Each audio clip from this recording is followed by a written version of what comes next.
नमस्कार friends, welcome to my YouTube channel Poonam institute. तो friends, आज हम पढ़ने वाले हैं class 11th biology chapter first the living words.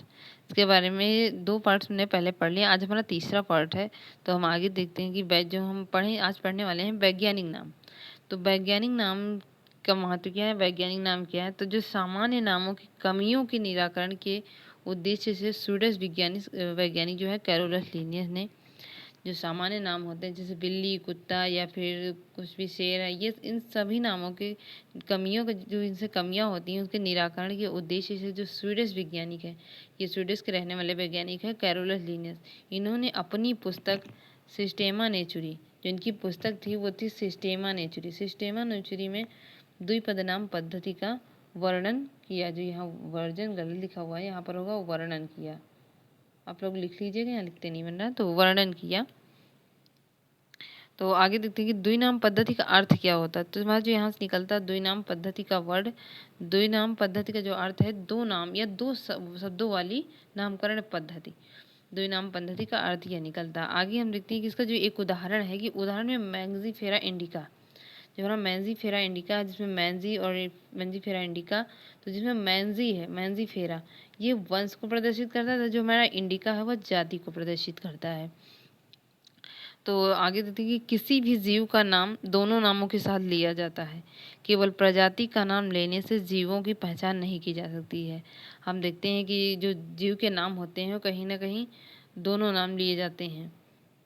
जैसे हमने लिया मैंजीफेरा इंडिका। मैंजीफेरा इंडिका में केवल हम मैंजीफेरा से पता नहीं कर सकते हैं कि हम आम के बारे में बात करते हैं, या फिर इंडिका कहने से ही हम पता नहीं कर सकते कि हम आम के बारे में बात कर रहे हैं। आगे हमारे इसके उदाहरण और भी हैं कि जैसे हम देखते हैं उदाहरण में पैंथरा टाइग्रिस है, पैंथरा लियो है या पैंथरा पार्डिस है। तो सिर्फ और सिर्फ पैंथरा कहने से, सिर्फ जो ये हमारा पढ़े पैंथरा, पैंथरा कहने से हमें ये नहीं पता चलता है कि हम बाघ, शेर या तेंदुआ किसके बारे में बात कर रहे हैं। तो हम दोनों नामों का यूज़ करते हैं लिखने के लिए या पढ़ने के लिए, कि जिसमें वंश और जाति दोनों आ जाते हैं।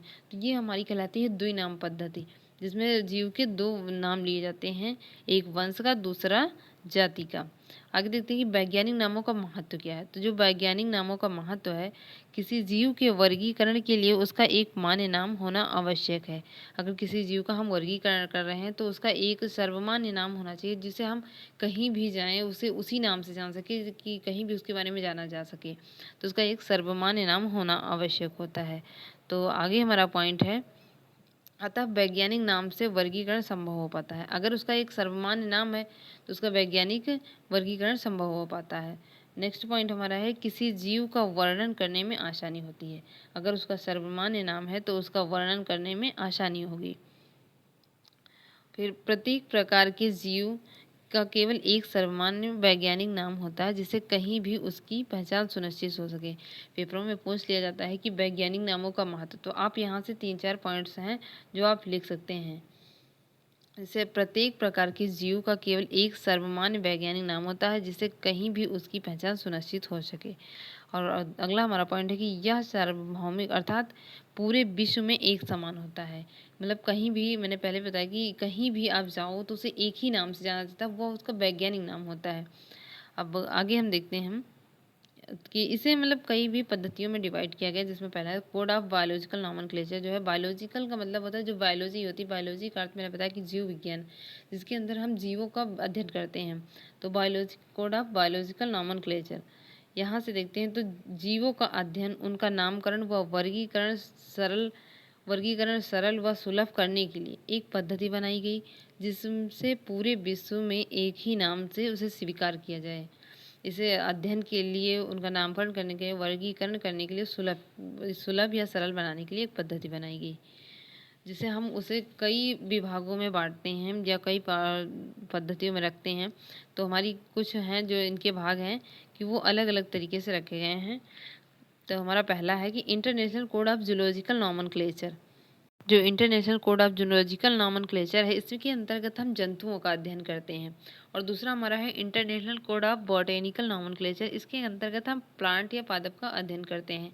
और तीसरा हमारा यहाँ से आता है कि international code of nomenclature for algae, fungi, या फिर फंजाई लिख लीजिएगा, एंड प्लांट्स, इनके बारे में हम अध्ययन करते हैं। तो जो इनके अलग अलग पार्ट्स हैं, इन्हें हम अलग अलग करके पढ़ते हैं, जिससे कि इनमें मिक्स ना हो और हम इसे अच्छी तरह से पढ़ सकें, कोई प्रकार की दिक्कत ना हो। मैंने यहाँ पर एकदम सरल लैंग्वेज का यूज़ किया है। आप लोग यहाँ से चाहें तो पेपर में आप लोग अपनी नोट्स में लिख लें, ताकि जैसे पेपर में लिखना हो तो आप लोग आसानी से लिख सकते हैं। मैंने यहाँ पर एकदम सरल लैंग्वेज का यूज़ किया है। तो आगे हम देखते हैं द्विपद नामकरण जो होती है। यहाँ पर गलत लिखा हुआ है, लिखने के टाइम गलत हो गया है कि द्विपद नाम जो पद्धति होती है हमारी, उसके नियम क्या होते हैं। तो उसके जो रूल्स होते हैं ये प्रायः लैटिन भाषा में लिखे जाते हैं। जो द्विनाम पद्धति में जो जाति या वंश जो इनके नाम लिखे जाते हैं वे लैटिन भाषा में लिखे जाते हैं, और तथा यह तिरछे अक्षरों में लिखे जाते हैं। और इनका जो प्रथम नाम होता है वंश होता है, दूसरा जाति का नाम होता है। जैसे उदाहरण में मैंने बताया मैंगजीफेरा इंडिका, जिसमें मैंगजीफेरा जो है इनका वंश है तथा जो इंडिका है वो इनकी प्रजाति है। प्रथम नाम का जो प्रथम अक्षर है अंग्रेजी के बड़े अक्षर में लिखा जाता है, तो जो दूसरा अक्षर है वो अंग्रेजी के छोटे अक्षर में लिखा जाता है। मैं से एग्जाम्पल के माध्यम से बताती हूँ आगे, कि जैसे उदाहरण में है हमारा पैंथरा लियो। उदाहरण में हमारा पैंथरा लियो, तो पैंथरा लियो में हम देखते हैं कि जो पैंथरा का पी है, जो हमारा पैंथरा का पी है ये कैपिटल लेटर में लिखा हुआ है, जबकि लियो का जो यल है वो स्मॉल लेटर में लिखा है। और अगला हमारा ये पॉइंट है कि हाथ से लिखते समय दोनों शब्दों को हम अंडरलाइन करते हैं। जब इन्हें हम हाथ से लिखते हैं तो हम इन दोनों को अंडरलाइन करते हैं। जैसे हम ऐसे ही लिखे होते हैं तो हम इसे लैटिन भाषा में लिखते हैं, तिरछे थोड़े लिखे होते हैं। लेकिन अगर हम यही हाथ से लिखते हैं तो हाथ से लिखने के बाद हम इनको अलग अलग ऐसे अंडरलाइन करके लिखते हैं। आगे हम देखते हैं। तो एक क्वेश्चन आप लोगों से लास्ट में रहेगा हमारा कि सिस्टम जो नेचुरी है, सिस्टेमा नेचुरी जो पुस्तक है वो किसकी है। इसका आंसर आप लोग कमेंट में बताएंगे। और अगर आपको हमारी वीडियो अच्छी लगती हो तो आप हमारी वीडियो को लाइक करें और चैनल को सब्सक्राइब करें, ताकि हमारी प्रत्येक वीडियो सबसे पहले आप तक पहुँचे। तो थैंक यू फ्रेंड्स।